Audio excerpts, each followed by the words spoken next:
पक अस्सलाम वालेकुम डियर स्टूडेंट्स। आज हम एक और क्लास आपके केमिस्ट्री पोर्शन में डिस्कस करने जा रहे हैं। अगर आपको याद होगा हम यूनिट सेकंड डिस्कस कर रहे हैं, that's periodic classification of elements.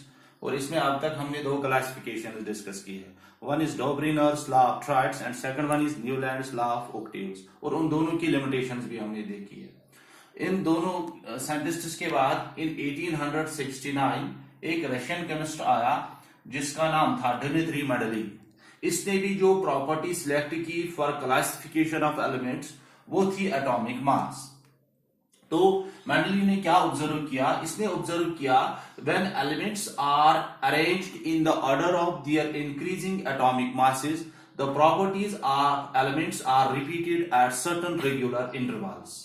तो इसका मतलब यह है कि मेंडेलीव के हिसाब से जब हम एलिमेंट्स को अरेंज करते हैं in the increasing order of atomic masses, जो इन एलिमेंट्स की प्रॉपर्टीज है वो रिपीट होती है कुछ इंटरवल्स के बाद। This repetition of properties after certain regular intervals of atomic masses is called periodicity. इसको हम पीरियोडिसिटी बोलते हैं। किसी प्रॉपर्टी का रिपीट होना कुछ मरहलों के बाद, इसको हम पीरियोडिसिटी बोलते हैं। Based on this Mendeleev gave a law that's known as Mendeleev's periodic law.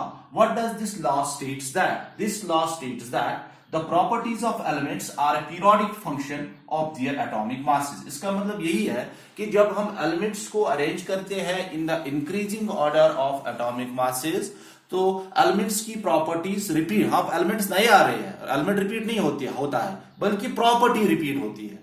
तो इस प्रॉपर्टी का रिपीट होना after certain regular intervals of atomic masses is called periodicity. जैसे बेटा ये पीरियोडिसिटी क्या है, इसको क्लियर करने के लिए मैं एक एग्जांपल ले लूंगा। आज मई का महीना चल रहा है। After 11 months it will be again May, after 11 months it will be again May. So ये दिस इज पीरियोडिसिटी। 11 महीने के बाद फिर से मई आएगा, 11 महीने के बाद फिर से मई आएगा। तो इसी तरह जब हम एलिमेंट्स को अरेंज करते हैं in the increasing order of atomic masses, properties repeat होती है कुछ इंटरवल्स ऑफ एटॉमिक मासेस के बाद।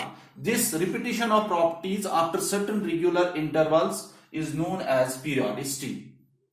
So based on this law, he tried to arrange elements in the form of a table. That table is called Mendeleev's periodic table. ये आप अपनी text book में भी देख सकते हो। जो ये Mendeleev's periodic table है, based on Mendeleev's periodic law, it consists of 7 horizontal rows which are called as periods and 8 vertical columns. 7 horizontal rows, that's from left to right, those are called as periods. And 8 vertical columns, that's from top to bottom, those are called groups. So in short, जो Mendeleev's periodic table है, based on Mendeleev's periodic law, it has two features, periods and groups. 7 horizontal rows called periods and 8 vertical columns called groups. अब sir इस classification से हमारी जो study of chemistry of elements है ये कैसे आसान हो गई? फर्स्ट जो अचीवमेंट इस क्लासिफिकेशन की है या मेरिट जो इसका है या जो एडवांटेज है, this classification made the study of chemistry of elements and their compounds simple. तो इस क्लासिफिकेशन से एलिमेंट्स की केमिस्ट्री को स्टडी करना बहुत आसान बन गया। सर कैसे? सपोज ये एक वर्टिकल कॉलम है जिसको हम ग्रुप बोलते हैं। इस ग्रुप में कितने एलिमेंट है? इसमें यहां पे 5 है। मैंने हाइपोथेटिकल ग्रुप बनाया है A B C D E। तो इस ग्रुप में खाली एक एलिमेंट की प्रॉपर्टीज को आपको स्टडी करना है। जब आप उन प्रॉपर्टीज को स्टडी करोगे उस एलिमेंट की, तो उन प्रॉपर्टीज की बिना पर आप इन बाकी रिमेनिंग एलिमेंट्स की प्रॉपर्टीज प्रिडिक्ट कर सकते हैं विदाउट स्टडिंग देम। इससे क्या हो गया? इससे जो study of chemistry of elements है वो आसान हो गया। 5 में से खाली एक की स्टडी करनी है, उन प्रॉपर्टीज से बाकी 4 की आप प्रिडिक्ट कर सकते हो। दूसरी जो अचीवमेंट इसकी क्लासिफिकेशन की थी, जब इसने ये क्लासिफिकेशन दे दी, जब इसने ये टेबल दे दिया, उस वक्त खाली 63 एलिमेंट्स डिस्कवर हुए थे। तो इसने बताया कि that new elements would be discovered in future. इसने बताया, न्यूलैंड ने बताया था नए एलिमेंट्स डिस्कवर नहीं होंगे, जो उसकी लिमिटेशन बन गई। लेकिन मैंने नहीं बताता है कि आइंदा टाइम में नए एलिमेंट्स डिस्कवर हो जाएंगे, और ये बात इसकी सही साबित होगी। आज हम देखते हैं देयर आर 118 एलिमेंट्स। इतना ही नहीं, इसने जब इन एलिमेंट्स को अरेंज किया in the increasing order of atomic masses, इसने उन एलिमेंट्स के लिए जगह भी रखी, वैकेंट स्पेसेस रखी, एम्प्टी स्पेसेस रखी अपने टेबल में, जो उस वक्त अनडिस्कवर्ड थी, जो उस वक्त डिस्कवर नहीं हुए थे।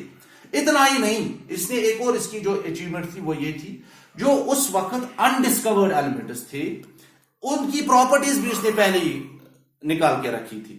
फॉर एग्जाम्पल, बोरान के नीचे आता है आज गैलियम, ये उन दिनों डिस्कवर नहीं हुआ था, इसका नाम इसने इक्का अल्युमिनियम रखा। इसी तरह सिलिकॉन के नीचे जर्मेनियम आता है, इसका नाम इसने इक्का सिलिकॉन रखा था। ये दोनों उस वक्त डिस्कवर नहीं हुए थे जब मेंडेलीव ने ये टेबल दे दिया, ये क्लासिफिकेशन दे दी।